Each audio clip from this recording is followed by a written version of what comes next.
হাদিসের আলোকে দরুদের অপরিহার্যতা। সৃষ্টির শুরু থেকে শেষ পর্যন্ত মহান আল্লাহ তাআলার যত সৃষ্টি আছে তার মধ্যে সর্বশ্রেষ্ঠ ও সর্বশেষ নবী হলেন হজরত মুহাম্মদ সাল্লাল্লাহু আলাইহি ওয়াসাল্লাম।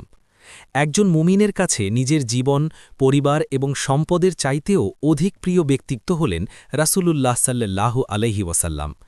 এই মহামানবের প্রতি ভালোবাসা প্রকাশের এবং আল্লাহর নৈকট্য লাভের অন্যতম শ্রেষ্ঠ মাধ্যম হল তার উপর দরুদ পাঠ করা। এটি এমন এক অনন্য ইবাদত যা স্বয়ং আল্লাহ তাআলা করেন এবং ফেরেশতাদেরও তা করার আদেশ দেন। হাদিস শরীফের বিশাল ভাণ্ডারে দরুদের গুরুত্ব, অপরিহার্যতা এবং এর অলৌকিক ফজিলত সম্পর্কে বিস্তারিত বর্ণনা এসেছে। পবিত্র কুরআনে আল্লাহ তাআলা ঘোষণা করেছেন, নিশ্চয়ই আল্লাহ ও তার ফেরেশতারা নবীর প্রতি রহমত বর্ষণ করেন। হে মুমিনগণ, তোমরাও তার প্রতি দরুদ পাঠ করো এবং তাকে যথাযথভাবে সালাম জানাও। সূরা আহজাব আয়াত ৫৬। এই আয়াত থেকেই স্পষ্ট হয় যে দরুদ পাঠ করা মুমিনের জন্য কেবল ঐচ্ছিক কোনো আমল নয়, বরং এটি মহান আল্লাহর একটি বিশেষ নির্দেশ। দোয়া কবুলের অপরিহার্য শর্ত।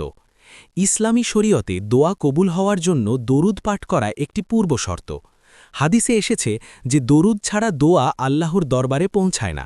হজরত উমর ইবনুল খাত্তাব রাজিয়াল্লাহু আনহু বলেন, নিশ্চয়ই দোয়া আসমান ও জমিনের মাঝখানে আটকে থাকে, তার কিছুই ওপরে আরোহণ করে না যতক্ষণ না তুমি তোমার নবীর সাল্লাল্লাহু আলাইহি ওয়াসাল্লাম ওপর দরুদ পাঠ করো। সুনানে তিরমিজি হাদিস ৪৮৬। অর্থাৎ আমাদের মনের আকুতি আল্লাহর কাছে পৌঁছানোর জন্য দরুদ হল একটি বিশেষ মাধ্যম বা চাবিকাঠি। কৃপণ ও দুর্ভাগ্যের পরিচয়। হাদিস শরীফে যার সামনে নবী সাল্লাল্লাহু আলাইহি ওয়াসাল্লামের নাম উচ্চারিত হওয়ার পর সে দরুদ পড়ে না, তাকে সবচেয়ে বড় কৃপণ বলা হয়েছে। রাসূলুল্লাহ সাল্লাল্লাহু আলাইহি ওয়াসাল্লাম বলেছেন, সেই ব্যক্তিই প্রকৃত কৃপণ যার সামনে আমার নাম নেওয়া হল অথচ সে আমার প্রতি দরুদ পাঠ করল না। সুনানে তিরমিজি হাদিস ৩৫৩৬। অন্য এক হাদিসে এসেছে, একবার রাসূলুল্লাহ সাল্লাল্লাহু আলাইহি ওয়াসাল্লাম মিম্বরের প্রথম ধাপে পা রাখার সময় ৩ বার আমিন বলেছিলেন। পরে তিনি ব্যাখ্যা করলেন যে জিবরাইল আলাইহিসসালাম দোয়া করেছিলেন, ধ্বংস হোক সেই ব্যক্তি যার সামনে আপনার নাম উচ্চারিত হল অথচ সে আপনার উপর দরুদ পড়ল না। রাসূলুল্লাহ সাল্লাল্লাহু আলাইহি ওয়াসাল্লাম সেই ধ্বংসের দোয়ায় সাই দিয়ে আমিন বলেছিলেন। সহি ইবনে হিব্বান হাদিস ৯০৮। রহমত ও মর্যাদা লাভের উপায়। দরুদ পাঠের বিনিময়ে আল্লাহ তাআলা বান্দার উপর অগণিত রহমত বর্ষণ করেন। হজরত আবু হুরাইরা রাজিয়াল্লাহু আনহু থেকে বর্ণিত, রাসূলুল্লাহ সাল্লাল্লাহু আলাইহি ওয়াসাল্লাম বলেছেন, যে ব্যক্তি আমার প্রতি একবার দরুদ পাঠ করবে আল্লাহ তার উপর ১০টি রহমত নাজিল করবেন। সহি মুসলিম হাদিস ৪০৮। অন্য বর্ণনায় এসেছে, আল্লাহ তার ১০টি গুনাহ মাফ করবেন এবং জান্নাতে তার মর্যাদা ১০ গুণ বৃদ্ধি করে দেবেন। সুনানে নাসাই হাদিস ১২৯৭। কিয়ামতের দিন নৈকট্য লাভ।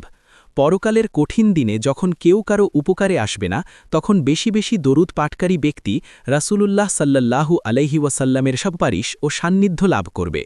নবীজি সাল্লাল্লাহু আলাইহি ওয়াসাল্লাম বলেছেন, কিয়ামতের দিন সেই ব্যক্তিই আমার সবচাইতে নিকটবর্তী হবে যে আমার উপর সবচেয়ে বেশি দরুদ পাঠ করবে। সুনানে তিরমিজি হাদিস ৪৮৬। দুশ্চিন্তা ও পাপ মুক্তি। দরুদ পাঠ কেবল পরকালের মুক্তির পাথেও নয়, বরং এটি দুনিয়াবি পেরেশানি দূর করারও মাধ্যম।